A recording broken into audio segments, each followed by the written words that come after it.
Hello all, welcome back to my YouTube channel. It's me Yashu. నేను ఈరోజు మీకు ఈజీగా ఎగ్ ఫ్రైడ్ రైస్ ఎలా చేయాలో చూపిస్తాను. ముందుగా ప్యాన్ పెట్టేసి ఇలా ఆయిల్ వేసుకోండి. ఆయిల్ వేడి ఎక్కినాక నేను ఇక్కడ 4 ఎగ్స్ తీసుకొని ఇలా వేసేసుకున్నాను అనమాట. ఆయిల్ని ఈవెన్గా స్ప్రెడ్ చేసుకొని దాని మీద ఎగ్స్ వేసేసి ఒక 2 మినిట్స్ దాన్ని ఏమీ కలపకుండా వదిలేయాలి. దీని మీద సాల్ట్ అండ్ టర్మరిక్ పౌడర్ని బాగా స్ప్రింకిల్ చేసుకోండి. తర్వాత ఒక 2 మినిట్స్ తర్వాత ఇలా ఆ ఎగ్ మొత్తం బ్రేక్ చేసుకోండి. మరీ చిన్నగా చేసుకుంటే టేస్ట్ అంతగా ఉండదు. స్క్రాంబుల్డ్ ఎగ్ లాగా కొంచెం పెద్దగా చేసుకోండి.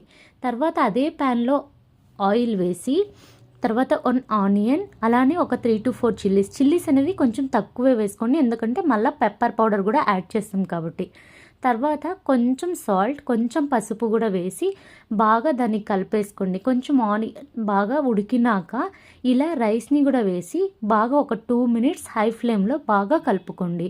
ఇలా కలుపుకున్న తర్వాత దీంట్లోకి ఒక 1/2 tea tablespoon coriander powder, ఒక కొంచెం చిటికెడంతా చిల్లీ పౌడర్ కూడా వేసుకోండి. చిల్లీ పౌడర్ ఇక్కడ ఆప్షనల్, బట్ నాకు వేసుకుంటాను ఇక్కడ కొంచెం టేస్ట్ బాగుంటుంది అనేసి.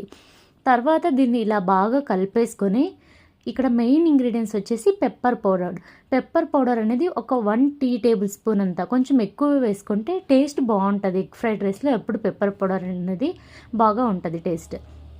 తర్వాత ఏదైతే ఈ స్క్రాంబుల్డ్ ఎగ్ ఉందో దాన్ని కూడా వేసి బాగా కలుపుకొని ఈ టైంలో హై ఫ్లేమ్లో ఒక 3 to 4 మినిట్స్ ఇలా కలుపుతూ హై ఫ్లేమ్లో దీన్ని ఫ్రై చేస్తే రైస్ అనేది బాగా టేస్టీగా ఉంటుంది. తర్వాత ఫైనల్గా కొరియండర్ పౌడర్తో గార్నిష్ చేసి సర్వ్ చేసుకోవడం అండి.